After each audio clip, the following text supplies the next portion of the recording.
Hi.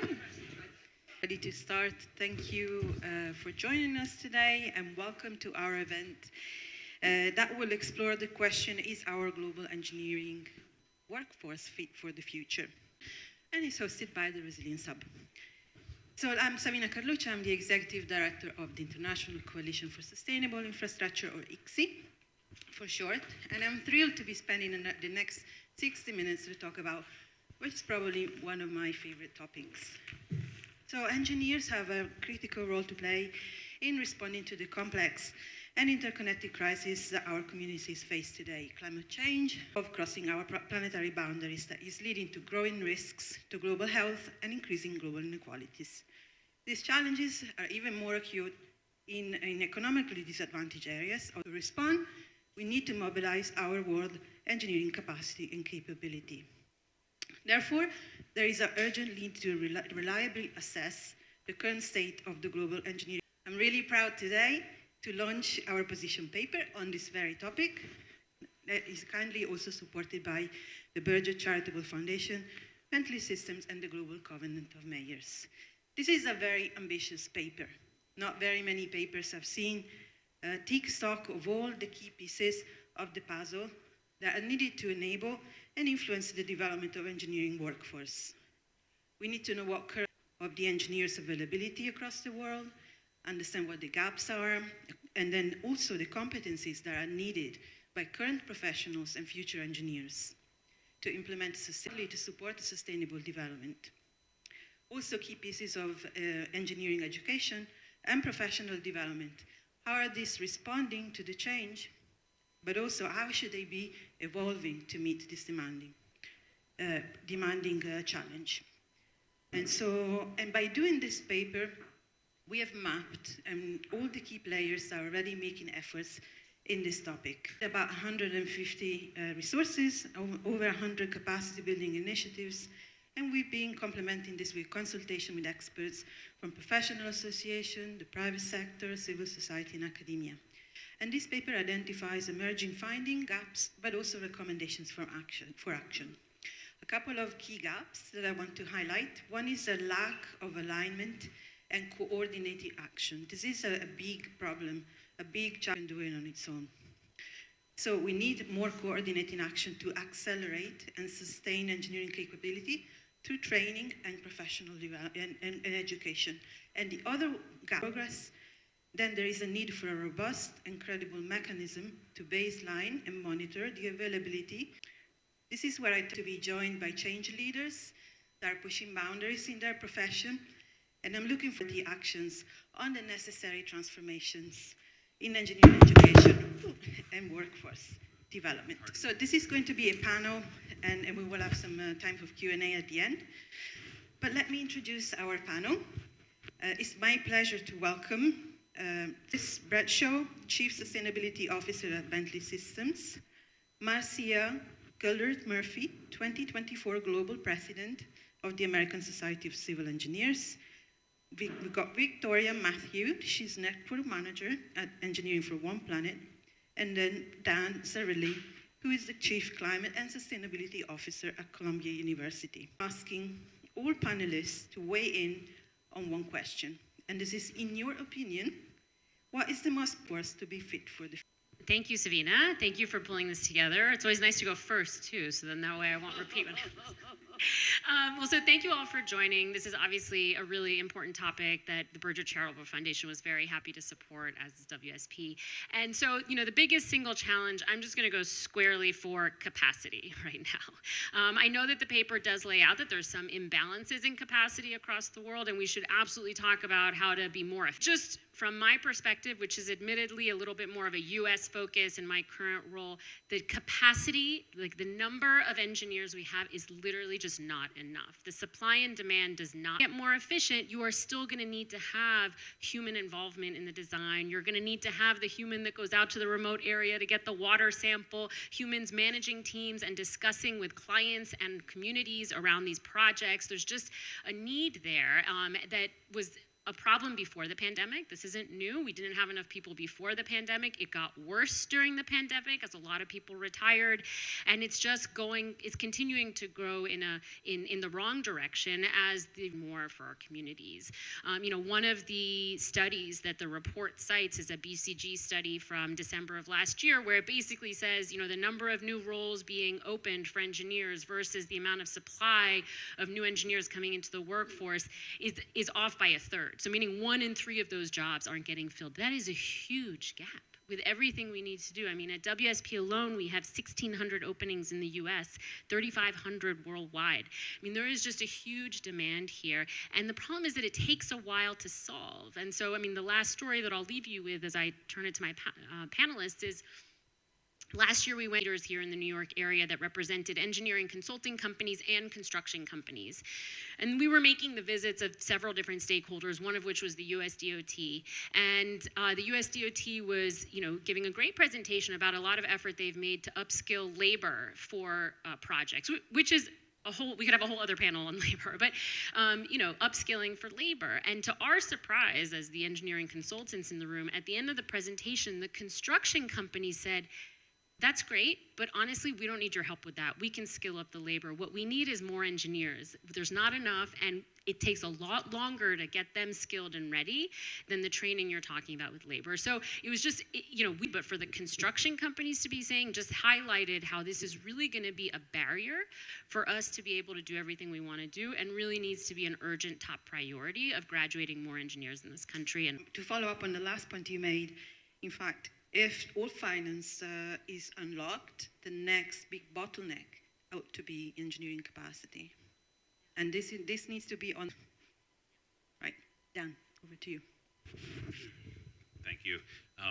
It's a real pleasure to be here with answer to this question from my perspective, which is, people won't be surprised to hear that, by 2050, 3/4 of the globe is going to be living in cities. We've got climate change continuing to stress cities, urban areas, and this growing set of inequalities of who has access to infrastructure to serve their daily needs. The world's changing on us, and I say this with much chagrin as a trained engineer myself. I feel like I've landed in this place of a climate. Engineering training didn't prepare me for a lot of the challenges that I deal with on a daily basis. Whether it's understanding the human systems, understanding engineering education, at least dating myself, that were true 25 years ago, that I think have not nearly gone far enough for capacity. And we are training more and prepared to be leaders, not just sort of commodified into like some of the designing skills that they need, but they're actually able to be the leaders in our infrastructure, in our cities, in a way that I think too often some other professions have taken control of. And I think that engineers are naturally placed to do this work and to provide that leadership, but we're not always given the skills in our training and education and continuing ed, really, as we're dealing with the challenges of climate change and the need for resilient infrastructure and clean energy and all the things we need to stop doing to keep the problem from getting worse, and making sure our engineering workforce. So, thank you. Marcia. Thank you very much for the opportunity to be here. And while I absolutely violently agree with what my other panelists have shared, we believe at ASCE it really comes down to collaboration. That's the #1 issue we have to address. So if you think about it, when Savina was speaking about systems thinking, you want to go fast, go alone. If you want to go far, go together. And one of the things many of the things that we've been working on at ASCE is these 2023 last year. ICSI was there. We had WFEO. It was a collaboration. All the federal agencies were there and were enlightened amongst themselves where they had overlaps. So we're trying to bring that together. We also released last year the first industry standard on sustainability and resilience for builders to look at. And when it comes to education too, we just sat a task force that is reimagining the undergraduate education for engineering. So it's all about bringing all of this together, all aspects. We have to work together. We're all in this together, and we have to work together to solve the problem. This is no time to be siloed. This is no time for rugged, and it's about the community working together to solve this problem. And we really want to champion that, getting everybody under the tent and all these great minds working together to move forward and solve this big problem. Thank you. Hi, everybody. Hi, thank you for having me here. And I feel like you set me up perfectly. You all said everything I wanted to say first to set me up for the next thing. So I totally have engineers that are trained with sustainability in mind, which is what Engineering for One Planet is really focused on. Our goal is really to ensure that all engineers graduate with the knowledge and skills to design and build. And we need to work together. One thing that we're seeing, to get down into the weeds just a little bit more, is faculty are excited about this. There's faculty really doing this work. The students, so there's some great deans in academia that want this, but many do not. They have many other priorities. It's not really on their radar yet to prioritize sustainability. And when you want, then maybe we do it. But then industry is saying that's what they want. So there's a disconnect happening right now. So industry and academia is just not really communicating. They have industrial advisory boards, but they're just kind of missing it. On the industrial advisory boards, industry is looking for quick fixes to immediate things that they need. And academia, moves at a glacial pace. And so we need to get them in the room, we need to get them talking, empathizing, understanding, and really leaning into this vision of, so if you want to be net zero at 2050, we have to come together and we have to develop a roadmap together to get these undergraduates and graduates trained. Thank you for having me. I agree with everything that's said, so I'm trying to introduce a point that hasn't been made. So I will take it from the point of technology and say that it strikes me there are some remarkable inconsistencies at the moment insofar as some of the most excellent new technologies like digital twins and the ability to model in 3D and the ability to visualize, VR headsets, augmented reality, all of these things, many of these things came out of academia. Like they came from universities doing research, right? But 10 years was something like a handful of firms could have done in the United States. Today, there's probably not a major engineering firm that doesn't have a drone practice, right? Because it's so much more efficient than being out there with those poles, right?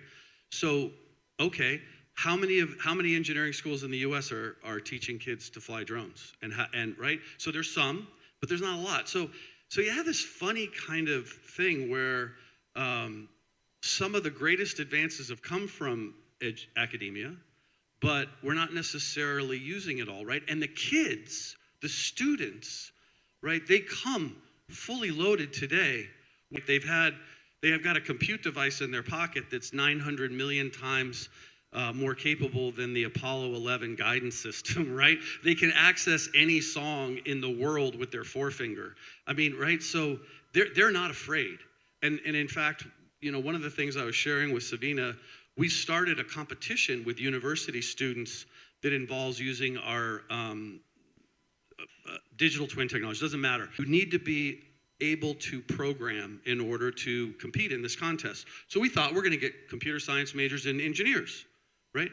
The winning teams often don't have any part of this. So it's kids coming from environmental sciences, it's kids coming from government policy majors, it's kids that are interested in infrastructure. That's the nature of this competition, and it's all about creating a development goal, right? So wow, not only do we get kids that can come in and in 6 weeks learn to program on this platform API because they're here, and they win.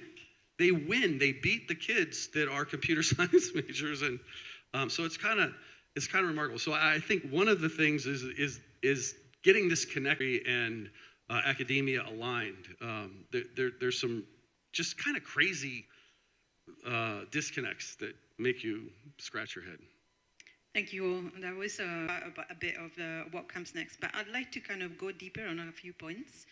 Now, from the paper and the review that we did, we've identified that there's obviously a global engineering, delving a little bit deeper in the reasons, what might be the reasons for this? Growing demand, you mentioned this, Sophia, rapid technological change, Chris just talking about that, also aging workforce. So there is a problem with migration of engineering graduates to other fields, and also away from their own home countries if they're like developing countries. So that's a real issue. And that obviously leads to that shortage of skills professionals in those countries where they're most needed. So just a question for the panelists. Considering this shortage of talent worldwide, how can we to choose the profession and to stay in the profession? So Sophia, for you to comment on. So it's a great question, right? And it's not a situation where there's going to be a silver bullet. In my view, I think we need to build a lot more excitement around this profession and around what we're doing, right? I mean, what we are doing has so much public-facing good. Younger generations coming out now, and they're mission-driven, they're vision-driven, and I think that the engineering community and the work we're doing aligns with that vision, but I feel like we're not making that connection for them. And I think have teams that reflect the public developing that good, right? And so we really need just a much broader swath of people that we're getting inspired and excited about the engineering profession. And I do think that there are some groups doing great work. I mean, ICSI has done amazing work with Dream Big and Cities of the Future. They are trying to beat that drum for sure. But, as an example, last year in January, I went to the opening of the Central Subway project in San Francisco. This amazing project that had been like literally 40 years in the making. There was this huge opening for it, and it started because an elevated highway had fallen down during an earthquake. Disadvantaged communities, I mean, like resiliency, sustainability, check, right? And every elected official up to Speaker Pelosi were there because it was just this huge event. And I just watched speaker after speaker. They thanked all the community organizers. They thanked all the community boards. They thanked lawyers, lots of lawyers. They thanked financiers. Finally, Speaker Pelosi thanked labor, which I was surprised it took that long. But nowhere in all of those speeches did anyone thank the engineers. And I mean, it's not like our team was working on it for 20 years for the credit. It wasn't about that. But if our biggest officials are not touting the importance, I mean, this was a hugely tricky project, tunneling a subway system under active San Francisco traffic. I mean, this was a huge deal. No recognition of how complicated it is. So, it has to be more than ASCE and us trying to tell people how inspiring it is. It needs to be a much broader conversation that's really inclusive so that we're drawing a lot of people to what is this incredible profession that really delivers so much public good. We sell ourselves to Oh, definitely, others, definitely. that's what we do. I mean, it's like you go to a cocktail party and people are like, "Oh, what do you do?" And it's like, "Oh, I'm a civil engineer," and they're like, and I keep thinking I need like a more creative pitch line for myself, right? Because it's just, their response should be like, "Oh, I want my kid to be a civil," that's what I want them to say, or like, "Oh my gosh, that's amazing." What's very rare that you get that, and so all of us need to keep generating that. I empathize with that. Right? Yeah, totally. Marcia. Well, I just wanted to add also about the fact that we are towards branding or marketing, right? Yeah. We're problem solvers. You give us a problem, we solve the problem. And so, the thought of going and bragging about thing or, build something, sure, we'll get into that and talk about that. So that is definitely an issue. And that's something that ASCE takes very seriously because we feel like we are the voice to brand and market how, and I'm going to say it, sexy civil engineering is and engineering is, because it is. We protect the health, safety, and welfare of the public around the world. And so we've got to do a better job of helping young people as young as 2nd, 3rd, 4th, 5th grade know that this is a profession that is honorable and it really does on the math. It used to be, are you good at math? Well, I'm going to tell you, I'm a first generation college graduate. My husband is also, we're both civil engineers. And we didn't go, yeah, we're great at math. I found out about civil engineering because they were cleaning a creek in the town where I grew up in the Black Hills of South Dakota because it had been, polluted by the heap leaching from the gold mine, Homestake Gold Mine. And when I found out who was fixing it and that it was an engineer and a civil engineer, that's it. That I was sold. I was sold. I didn't care what I needed to do, what because that's what I wanted to do. I wanted to do what's best for our environment.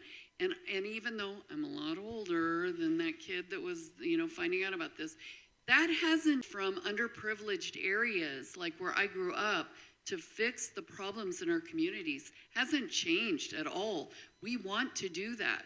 So we've got to create a situation where we lift up everyone. We lift up everyone in our communities all over so they can contribute. And then when they contribute, they're going to do it from the perspective of how they lived. And they're going to understand solutions that others with privilege won't see. Thank you, Marcia. And I think in this dimension of ethics, responsibility, duty is quite unique, I think, to the profession. And this really, it's great to flag this. Thank you. Let me just maybe move on to more to the capabilities. What are these kind of skills, mindset, competencies that are needed actually for future engineers? And so what is required in order to address this kind of future infrastructure needs and the challenges that I've been talking about? So just looking at maybe Sophia, if you want to come, or any others maybe want to come in? Sure. I'm happy to take a stab at this. So, we often think about the technical skills, right? But I think the thing about technical skills is they really change a lot. So we're often thinking about, GHG and LCA, but that's like the tip of the iceberg. And we've also got to start to think about systems thinking. Just to kind of give you just thinking about the technical skills, if you get somebody siloed and really thinking just only with a technical mindset, then things gone awry because of that. I think solar panels is one really simple and great example, right? Great innovation. But when solar panels first came out, they couldn't even make their money back because they would just die. And then they would go to the landfill because it was too complicated to recycle and pull apart the components. And that's still a massive challenge. And now we see about, moving to EVs, and we think about batteries, and we think about, soil and water pollution, human rights violations. Huge problems. And so we really have to be training engineers to think about the big picture, not just professional skills, but really understanding the entire system. Yeah, I agree, and I'll just add, so I was speaking with a leader from New York MTA here at local, this was a few years ago, and this leader said, we need PMs that are more strategic. And it was so interesting because it was such a broad question. He really could have asked for anything. But what he was saying is I know you're going to find the technical solution, but it's so much bigger than that. I need so many more components to make these projects viable. And so, as we think about educating future engineers, obviously we need to cover at least the baseline technical stuff so that they go and know. But we need to give them the bigger picture, as you were saying, Victoria. We need to help them think about what's practical as well as, what we're trying to do that's visionary. And then, less and less, there's not clean options. There's not the clear, this is definitely the right answer. So how do you communicate community with the stakeholders? Those are all skills that are necessary to make those technical solutions really happen. And Well, I agree. I agree with all of that. Maybe combining a couple of thoughts here. Your point about going and seeing how the remediation was going to make that repair. I think one of the things that I hear a lot is we train engineers to get 800, or pre-engineers, kids that are tracking to engineer. You got to have an 800 SAT in the U.S., right? You have to be able to do math really fast, science, so on. So we get a lot of kids check out, right? Don't see themselves ever being there, and they tend to check out when they're around 10, 11. Right, because somebody tells them, you're not that great at math, so don't worry about it. Do English, right? It's really hard to get that kid back, right? And there's lots of programs, right, in high schools that are trying to get kids engaged in STEM and middle school as well. But from my perspective, the ones that have been the fun ones, right? It's the kids that are sitting in the back of the math class with their arms crossed while the kid goes to the board and does the differential equation or whatever. Then you break out the robots, or you break out something where you've got to build and create. And those kids sometimes shine brighter than the ones that are in the front row doing the math. And I think that's back to the circle needs to be bigger, right? We got to get the kids that are really good at trial and error and building things. Because at the end of the day, engineers build things. They make things. I've had a number of deans of engineering schools say, yeah, we get all these kids that are 800 SATs and they can't cut it in the lab. And they actually transfer out. They go from engineering over to some other place because they can't hack the labs because they weren't trained. That's not how their brain works, right? That kid's still sitting in the back, right, with his arms crossed. So, or her. So I think this whole notion of trial and error and getting kids to solve real world problems, that's the other piece, right? Who cares about Johnny getting on a train going north at 5 miles an hour and Susie going east and that's not a real world problem, right? No one's ever going to ask you to solve that in the real world. So I think hands-on in real world is so key to engaging through university. Thank you. And that's a perfect segue to my next block for the question, which is education and the disconnect. You kind of, when you gave your opening remarks in education. So Dan, coming to you, what role do engineering curricula play in this disconnect is addressed? So, well, I guess I'm happy that I'm not like a dean of an engineering school in this conversation.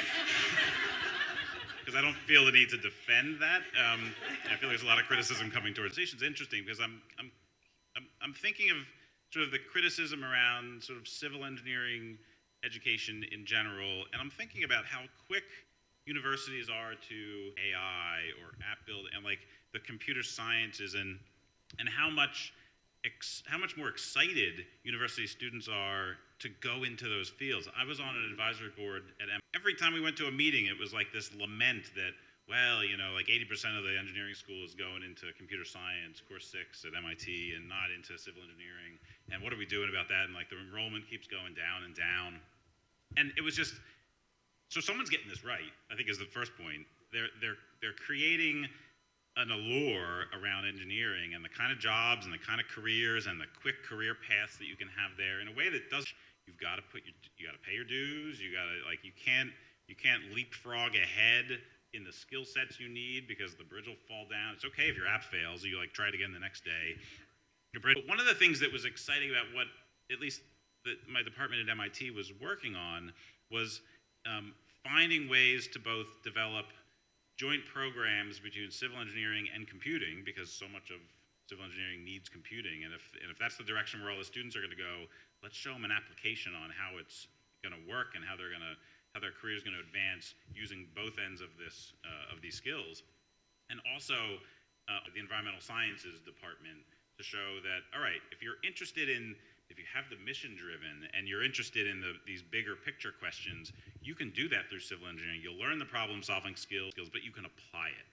And I think that sometimes gets lost, and like the application and the excitement and the mission driven, whether you're mission driven towards making a lot of money at Google, the water quality in your town, like to tap into that, I think we don't get that right very often, but where we can get it right, it's really powerful. And I think that is part of the wants to be a civil engineer. Nobody asked me about like my job at a cocktail party. Like there is really exciting stuff out there, but you know, you can't, there's no network TV sort of civil engineering drama. Netflix series on. Yeah. So we'll do that next, right? I mean, the stories would be amazing, as we all know, but but I think there's like the connection to the allure and the excitement is the sort of slower career paths that are somehow embedded into this field are a part of that, but they're not we shouldn't be held back by that. Thank you. Marcia? You know, I wanted to add an observation that we're saying, hey, you know, the civil engineering undergraduate education program has not had transformational change since the 1950s. I mean, that's just a fact. That is the way it is. And so we have to have some transformational change because that establishes a culture and an expectation. So this is an example I always use for people to understand where I feel like we could slap some wings on it and flew for 30 seconds, right? 1902. 67 years later, we landed on the moon. We landed on the moon with less computing power than I wear on my wrist every day, building with no women's bathrooms, And look what we were able to accomplish.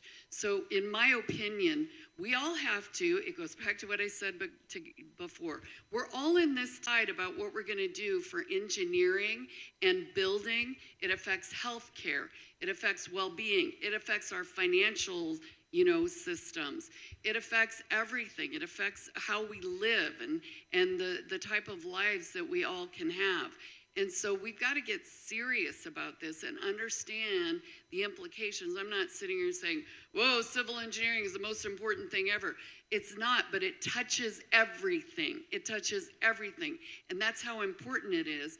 And it should be. We should be thanked. Civil engineers or the engineers should be thanked when major projects or major cleanups or major accomplishments, Francis Scott Key Bridge, what they did out there for that, everybody focused on the disaster. I was amazed at what they were able to do. And you know what? They all came together. The civil engineers, the Corps of Engineers, the Coast Guard, industry, everybody came together, and look what we can do. And we can do more of that when you look at what we were able to do from 1902 to 1969, my goodness. And look what we have at our fingertips now. We can do so much more. It's a choice.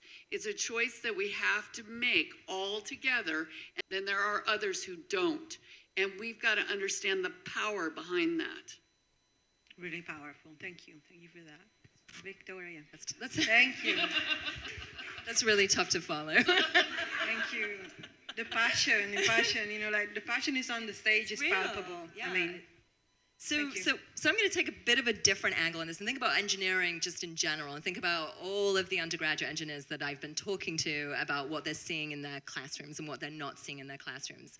And so last year, I went to this conference, Engineers for a Sustainable World, which is a great student chapter organization. And I ran a session and I interviewed a whole bunch of undergrads.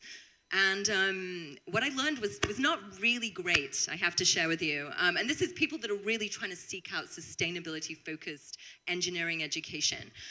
They were saying the vast majority of their education is actually happening extracurricularly, so it's happening through student clubs, it's happening through organizations like Engineers Without Borders, Engineers for a Sustainable World. The classes that they do access or may be able to access are usually civil majors. There's really next to nothing, unless there's like maybe the odd elective that you can get. But that usually comes up once in a while, and a lot of kids are trying to get in these classes. And so they're missing a lot. They really want this to be in the classroom, not just something that they do outside of the classroom. And they want internships. And actually, a couple of weeks ago, there was an article in Inside Higher Ed talking about a number of internships. I think it's something like around 60% of students are not able to access really useful internships, which is just, isn't that awful? It's absolutely staggering. And in this article, they were interviewing industry to find out, like, why is this happening? And they're just missing the organizational structures to do it. They don't know how to recruit students. They don't know how to structure it. They don't know how to supervise students. So we've really got to talk about getting together. We've got to get together with industry and really, have them support internships. thank you. And maybe along the same line is just moving now to kind of the current professionals. There used to be some life aid, our skills, knowledge, competencies. So what is the role of a professional association such as ICSI, Marcia, in this? Well, I think that, we're taking this very, if you will. We have had a pretty austere infrastructure funding in the United States. So, there wasn't as high of a demand as there is now. So we have the funding, the demand is high, but we hadn't taken care of it before. So now we're like, well, where is everybody? Why aren't they there? Why isn't everybody excited about it? We have to sustain this, and I once in a generation investment, I will lose it because it should be an ongoing investment. Our number one asset is, of course, the human beings who do the work and build and create. But our one of our major assets is our infrastructure. As I said before, it's what takes care of all of us and helps us to live every single day. And yet we don't invest in it on a regular basis. What ASCE's role is. Number one, we bring that to our lawmakers' attention with the report card that we do every 4 years. We say, hey, look, this one criteria of the categories that we measure is funding. Other criteria is maintenance and operations and equity, and there's several criteria that we look at, so we help them to understand it's a complex all of these components as part of it. The other thing that we do as a professional association is we teach the engineers the leadership and communication skills. Years ago, I would be global president of ASC, going around talking to people all around the world. I would have said you're crazy, because I probably would have thought I was going to get sick before I'd go up and do something like this. With ASC, as a student chapter member, as a younger member, as an officer at my local, section, and I worked my way up, and I've learned these skills, and I was trained to have these skills. So that's another aspect of professional association. We also have a silver tsunami because of what I said before about an austere program,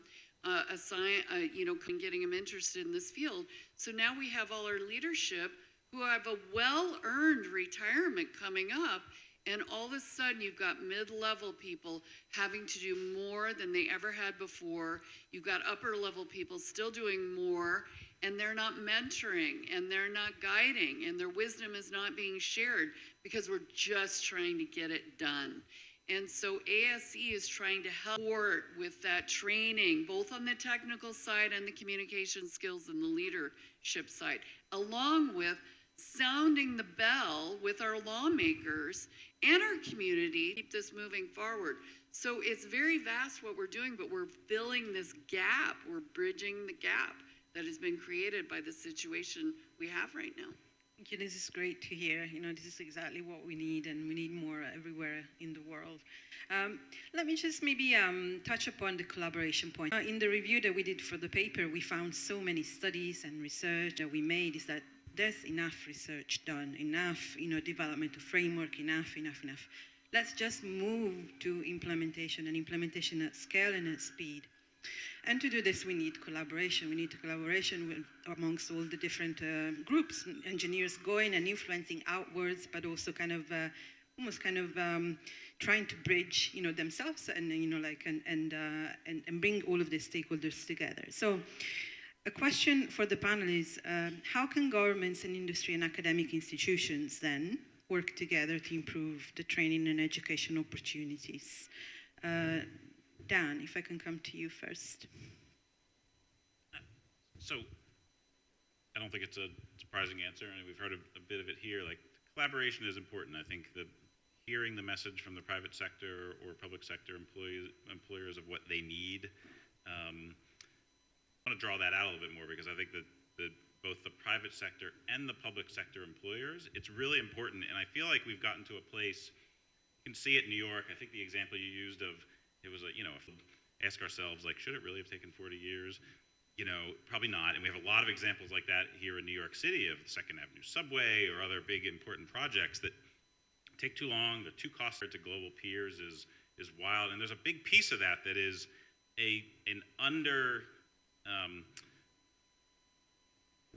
there's a gap in the public sector leadership on this work, and too much of the decision making gets put out to the private sector.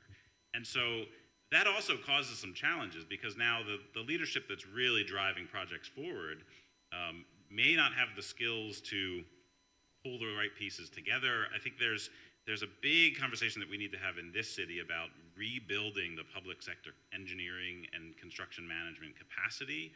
And that is also an enormously, I think, productive career path for students in the public sector that, and I saw this in my own career going through a public sector engineering pathway, is that you get a lot more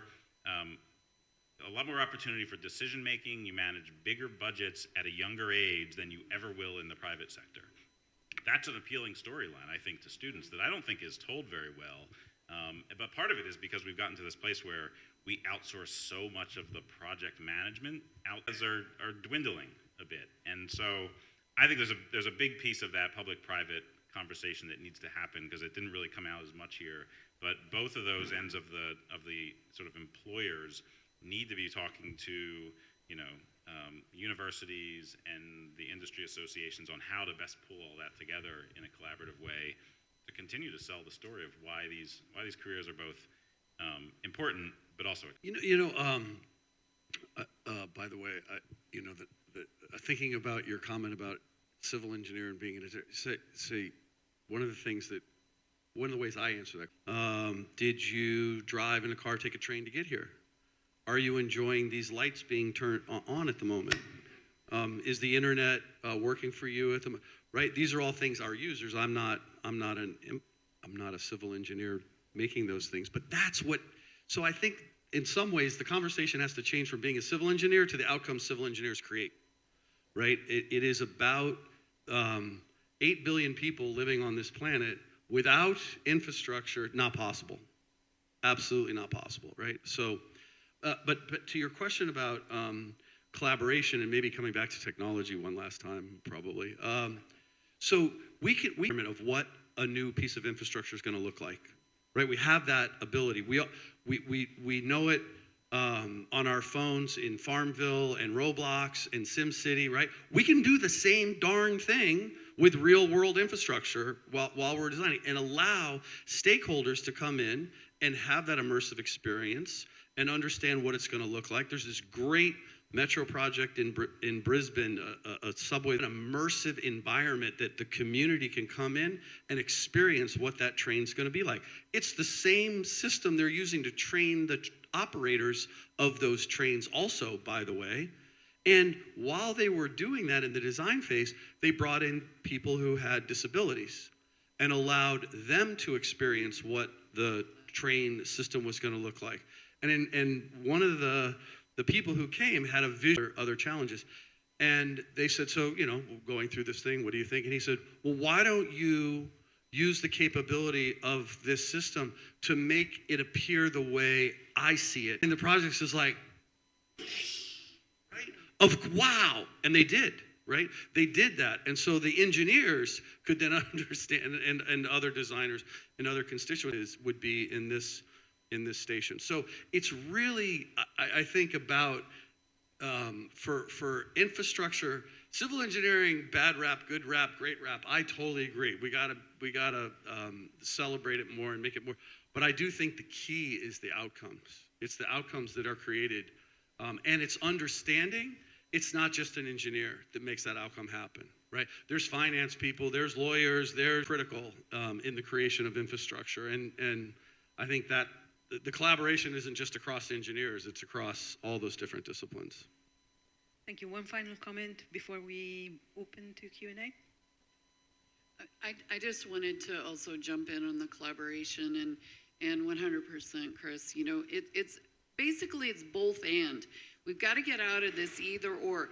Either we're going to serve this interest line. It's both and we're figuring that out. You know, the financial industry is understanding, gee, if I work with engineers and understand my risk management when I'm bonding municipal projects, that really helps our investment. You know, the healthcare industry understands, boy, if I work with, you know, engineers, we actually do at our company, we work with a hospital so they can get patients in and out. It's amazing. So they didn't have to expand their footprint. They just worked more efficiently, like supply chain. You know, it's a both and proposition when it comes to collaboration, not where it's this or that. No, it's both and. That's a great way to put it. Thank you so much.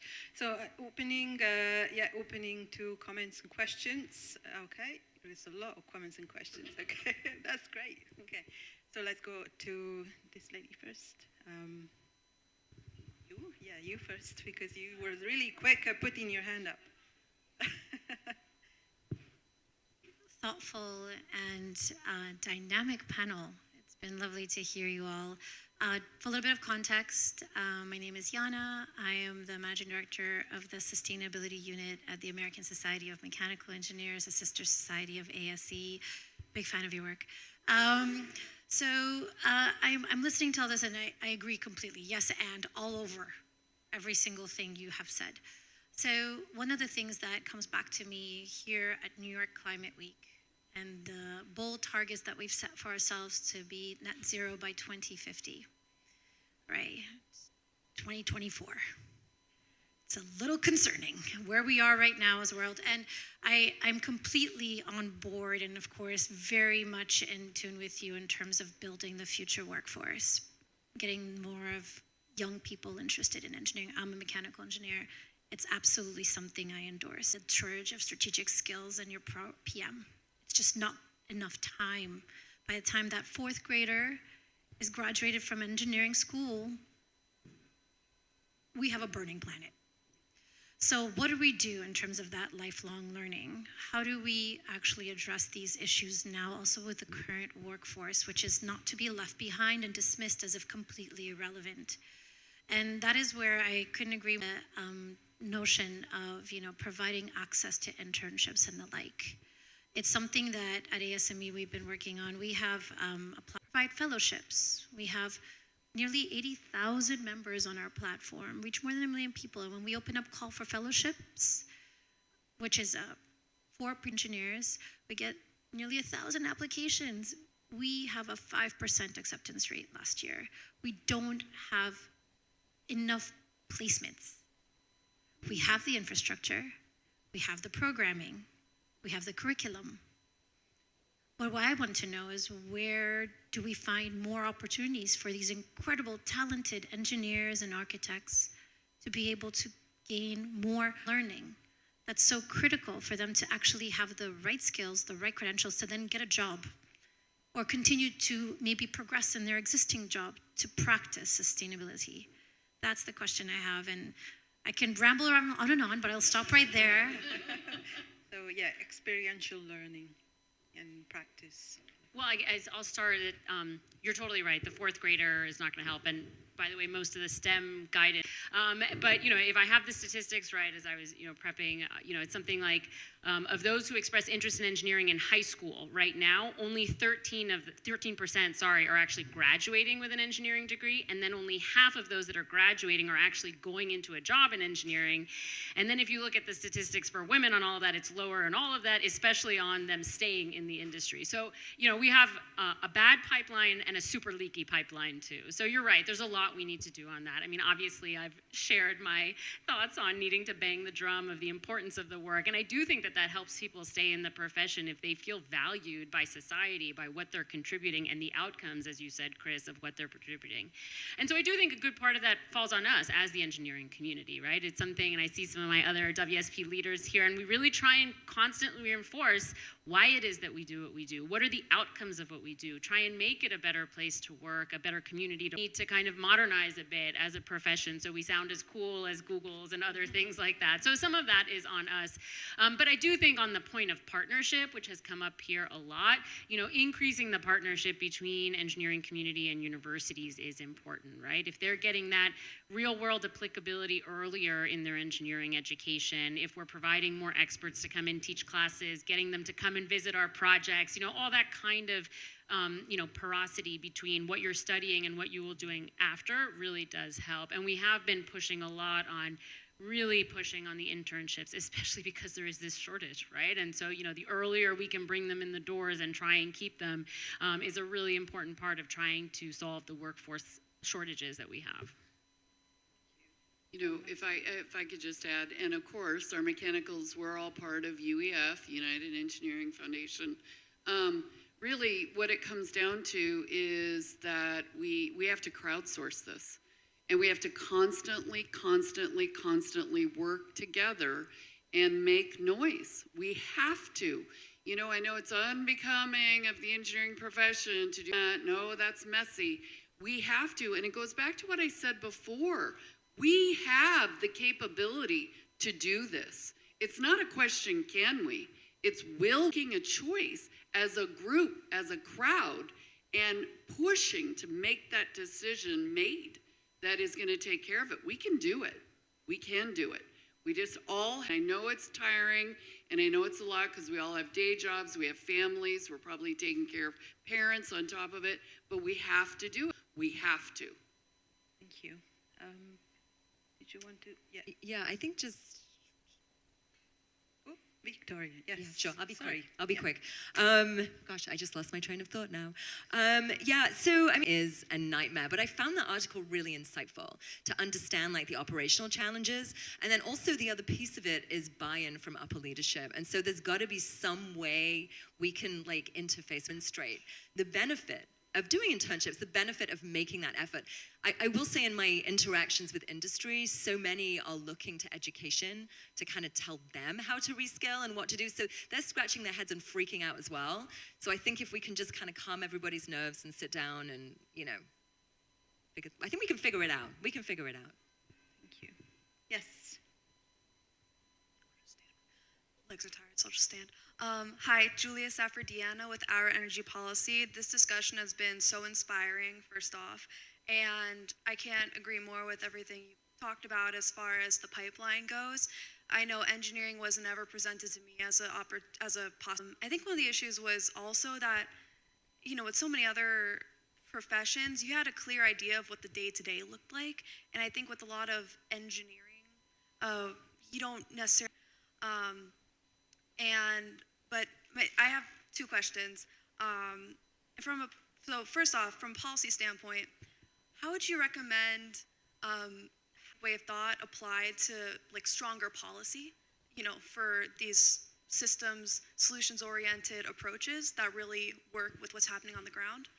And a more personal question, in a career like in the policy side, if they see the need for more people in civil engineering and maybe want to make a career switch, is there any way you would getting more student loans and all that goes? Well, you know, right in alignment with your question, that task force I'm talking about is about the delivery and is about that, is a change, but maybe somebody who got educated in civil engineering but then went a different route. And they also need to come back and get retrained. So yes, that's all part of this program that we're doing. We're looking at some pathways to, you know, sort of instigate and fire that up. And there was another point I was going to make, and I totally lost it, so I will pass it on to someone else. But I totally, the policy, a lot of criticism about the infrastructure report card. Oh, it's self-serving, you're taking care of yourself. Well, you go to a doctor when you have a medical problem. You go to a lawyer when you have a legal problem. Why wouldn't you go to a crazy? But whatever, you know, okay, fine, we'll take that criticism. But what it has turned into is that when IIJA was passed, 43 verbatim, they're listening to us. Our past president, Maria Lehman, is the vice chair of the National Infrastructure Advisory Council. So she is the vice chair that advises the executive branch on policy related to infrastructure. We also have another seat, which is Norma Jean Mattei, another past president. So we've all got to infiltrate the decision making at the highest level. So we are the trusted advisors that we should be on issues related to the built environment and infrastructure. We got to, unless someone wants to come in quickly, we got Just a very fast answer on your career swim now, back to these things in our pockets are so capable and connected to the internet.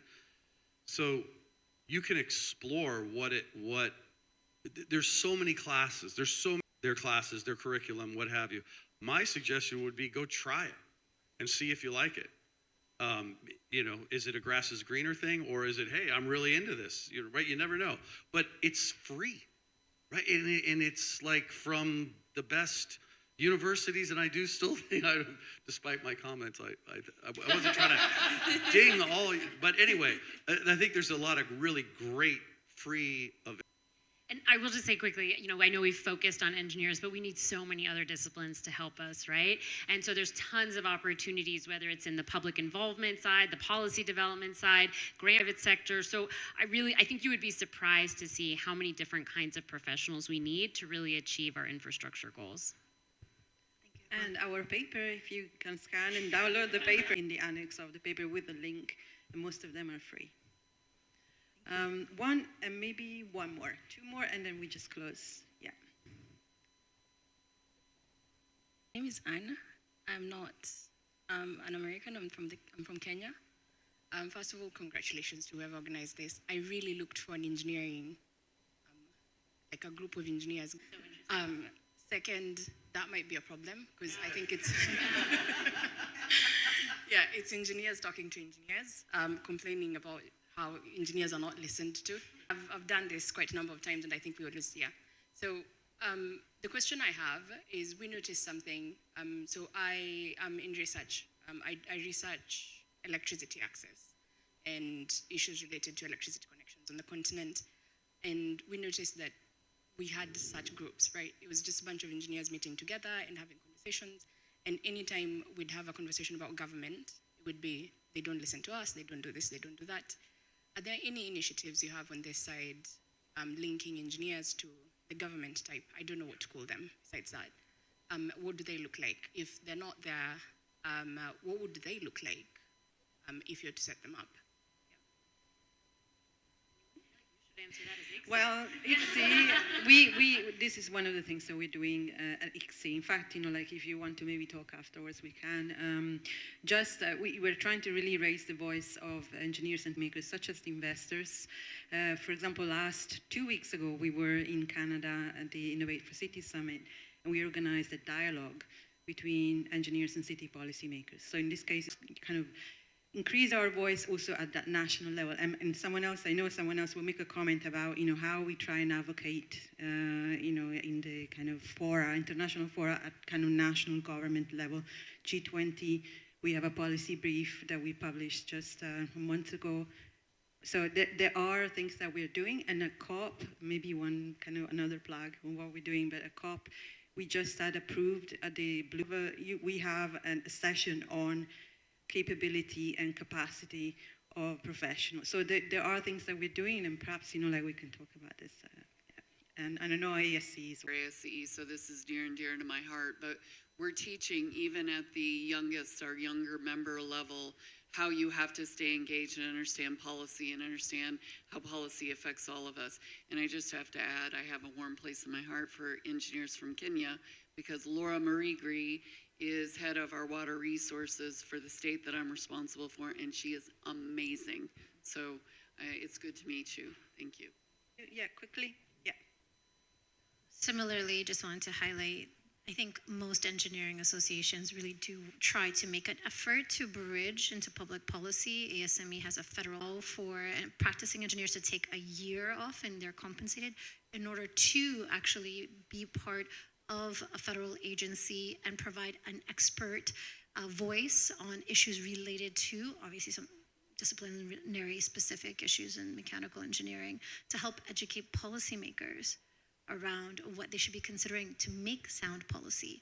I think other engineering associations such as IEEE and others, of course, are also making tremendous efforts to do the same, but doesn't mean we can't do more, which is, I think, maybe what you're encouraging us to think about.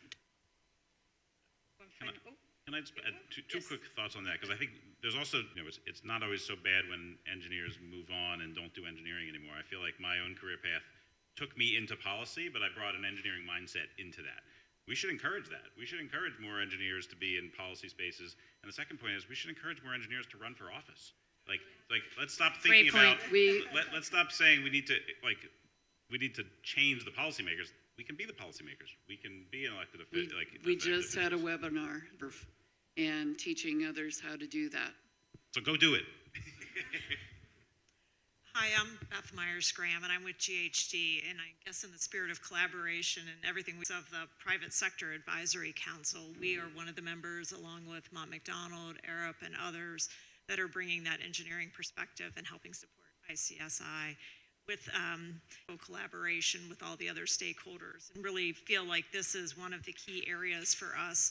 I know, I'm sure WSP and others are working together and really just trying to work from our perspective to be able to engage in emerging markets where there's lower middle income infrastructure needs, and how we can collaborate and bring to bear and address the issues that we've spoken about today. So just a very honored to be a part of and to support ICSI with their mission, and we feel they have a valuable perspective in them out there in the engineering world. Thank you. Right, we're wrap up, but we have to.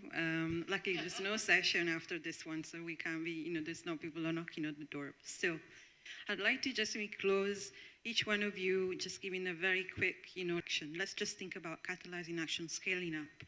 What would be that one thing that could be catalyzing action across the board for capacity building of the engineering workforce? Wish list thing. So, I mean, if we're really going to go for it, I'd love to see tuition reimbursement for engineers who work on critical infrastructure.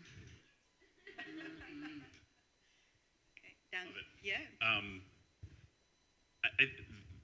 Maybe one point that I always like to make is, as we're talking about, encouraging people to solve big problems and like to feel part of bigger things, that, and I say this as someone with the words climate and sustainability in their title, we solve it by having more climate literate professionals, and that's engineers, that's lawyers, that's business. So I think there's a real need, I think, to make sure that people see themselves as a theme that's come out through a lot of this conversation. Thank you. I'm going to go one step further from Sophia and say free community college.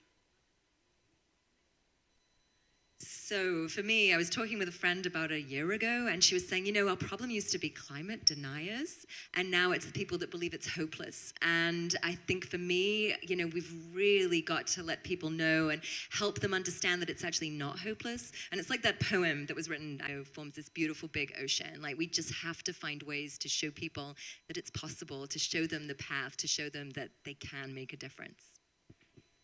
Chris? Well, if you're going to dream big. I'd love to see an Academy Awards for infrastructure marvels, red carpet, black tie, statues, speeches, Fancy gowns and everything. on TV. Like the Met Gala. Why not? Okay. Why not? All right. Be careful what they'd wear. I don't know, I have sequin chucks, so. Great. Okay. So comments and insights has been a great conversation. So thank you, panelists. Thank you, Savina. Yeah. Thank you very much. Just to close, I think a very strong theme is collaboration, forming coalition, taking action, and this is very much what we're trying to do at ICSI. So join us, let's join forces, let's continue this conversation at every possible opportunity. This is what we're doing in every possible fora.